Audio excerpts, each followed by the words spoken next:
এখন বলে হুজুর আমার জিএফ, আমার বিএফ। কি রে জিএফ কি? কয় হুজুর জিএফ মানে গার্লফ্রেন্ড, বিএফ মানে বয়ফ্রেন্ড, আছে না নাই? আবার কয় আমার এক্স গার্লফ্রেন্ড। হুজুর আমার ব্রেকআপ হইছে। আবার কয় হুজুর ক্রাশ খাইছে, ক্রাশ, আছে না নাই? ওই যে পোলাপান হাসে, মুরব্বীরা বুঝে নাই। আহা, এগুলো করা যাবে? এই জন্য আপনার যে সম্পর্কটা, প্রেম করতে মনে চায়, বিয়ে করার পরে বউর সাথে প্রেম করবা, সব আছে না নাই? আপনি আপনার হাতটা বিবির হাতের সাথে মিলালে 2 হাতের সগীরা গুনাহ মাফ করে দেয় কে? আপনার বিবির চেহারার দিকে তাকালে চোখের সগীরা গুনাহ মাফ করে দেয় কে? তুমি সুন্দর তাই চেয়ে থাকি, সে কি মোর অপরাধ? বিবির দিকে, স্ত্রীর দিকে তাকাইয়া সুন্দরী বলে অপরাধ নাই, কিন্তু শালীরে সুন্দর বললে অপরাধ আছে না নাই? ভাবিরে সুন্দর বললে অপরাধ আছে না নাই? চাচাতো বোন, কাজিনদের দিকে তাকাইয়া সুন্দর বললে অপরাধ আছে না নাই?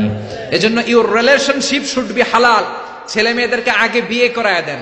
মালয়েশিয়াতে আমরা একটা ক্যাম্পেইন করি, টাইমলি ম্যারেজ ক্যাম্পেইন। আমি দেখেছি অনেকে এটার সাথে জড়িত। এই টাইমলি ম্যারেজকে আমি সাপোর্ট করি। সময় মতো ছেলে মেয়েদেরকে বিয়ে করায় দিবেন। আপনি ছেলে মেয়েদেরকে সময় মতো বিয়ে না করানোর কারণে এই মেয়ের দ্বারা, ছেলের দ্বারা যত গুনাহ হবে তার পার্সেন্টেজ গুনাহ আপনার আমলনামাতে আছে না নাই? এজন্য ইসলাম বলে ইউর রিলেশনশিপ শুড বি হালাল। তোমার সম্পর্কটা হতে হবে হালাল সম্পর্ক। বিবাহ বহির্ভূত ইল্লিগাল ম্যারেজ সিস্টেমে কোনো সম্পর্ক ইসলামে জায়েজ নাই, হারাম। চিল্লা এখন ঠিক কিনা?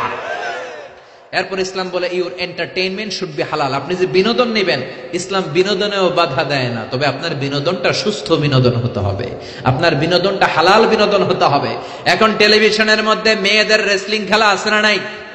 কোন মুসলমান মেয়েদের রেসলিং খেলা দেখতে পারে নাকি? আবার ক্রিকেট খেলার মাঝখানে ছক্কা মারলে চিয়ার গার্লসরা দুম্মা চলে দুম বলে নাচানাচি শুরু করে, আছে না নাই? যেই খেলার মাঝখানে ছক্কা মারলে উলঙ্গ মেয়েরা নাচে, ওই খেলাও মুসলমানরা দেখতে পারে না। চিল্লা এখন ঠিক কিনা? এই জন্য আমাদের কালচার হবে ইউনিক।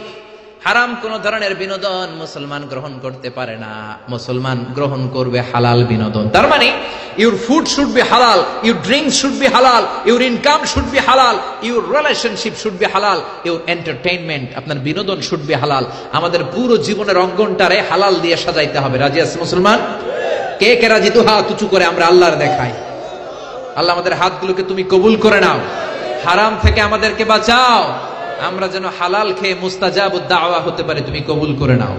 আল্লাহ আমাদের সবাইকে কথাগুলো বুঝার ও আমল করার তৌফিক দান। নারীরা কতটুকু পর্দা করবে, কতটুকু পর্দার হুকুম কি, সেখানে আমি বলেছি পর্দা করা ফরজ। এই পর্দা আপনার অধিকার, এটা আপনার আভিজাত্যের প্রতীক, আপনার রুচির প্রতীক।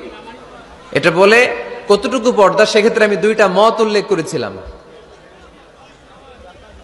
2টা মত উল্লেখ করেছি। মত নাম্বার 1, সারা শরীর ঢেকে রাখবে, ফেসটা খোলা রাখবে, হাত খোলা রাখবে, এটা একটা মত। আরেকটা মত, সব ঢেকে রাখতে হবে, শুধু চোখ খোলা, তাই না? 2টা মত উল্লেখ করে আমি বলেছিলাম যে এটা হচ্ছে রুকসাত আর এটা হচ্ছে আজিমাত। আমি এও বলেছি যে এর চেয়ে শ্রেষ্ঠ পর্দার হতে পারে না, শুধু চোখ খোলা, সব ঢেকে রাখতে হবে, এটা শ্রেষ্ঠ পর্দা, এর চেয়ে ভালো পর্দার হতে পারে না। আমি নিজেও সাজেস্ট করি এটা, যে শুধু চোখ খোলা থাকবে। আবার ওই প্রশ্নের উত্তরে এও বলেছি চেহারা হচ্ছে সৌন্দর্যের রাজধানী, চেহারাই যদি দেখা হয়ে যায় তো সব দেখা হয়ে যায়, এজন্য এটা আমি সাজেস্ট করেছি। তারপরে এরা আমারে ধাক্কাইতে ধাক্কাইতে ওই মতের দিকে নিতে চায়, আছে না নাই? তো এই যে 3বার যে আমি এই কথা বললাম, এগুলো শুনবার সময় কি কানে তুলা দিয়ে রাখছিলেন? হ্যাঁ, তখন কি শোনেন না এগুলো? মত 2টা বললাম কেন আমি? হুজুর 2টা কেন বলবেন? অন্য মতের প্রতি আপনার এত শ্রদ্ধা কেন? আমগত নাই, এই হয়েছে সমস্যা। ক্লিয়ার কাট কথা। পর্দার ক্ষেত্রে 2টা মতের উল্লেখ করেছি প্রিয় ভাইয়েরা। বলেছি এক মত বলেছে ফেস খোলা, হাত খোলা, আরেক মত বলেছে শুধু চোখ খোলা।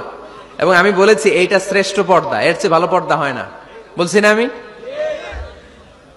আবার বলছি যে আমি সাজেস্ট করি এটাই সবচেয়ে ভালো, এটা করবেন। এবং শেষে বলেছি চেহারা হচ্ছে সৌন্দর্যের রাজধানী, চেহারাই যদি দেখা হয়ে যায় তো সব দেখা হয়ে যায়। এগুলো কি প্রমাণ করে? আমি এই মতের পক্ষে না এই মতের পক্ষে? বায়ে না ডানে? ডানে। তো আমি এই মত অবলম্বন করি, মানে আপনাদের যেই মত আমারও এই মত। আমার ধাক্কা মারতেছেন কেন? ধাক্কাইতেছেন কেন আমাকে? ধাক্কাই আমার ওই মতে নিতে চায়, এটা ঠিক না। বাড়াবাড়ি কখনো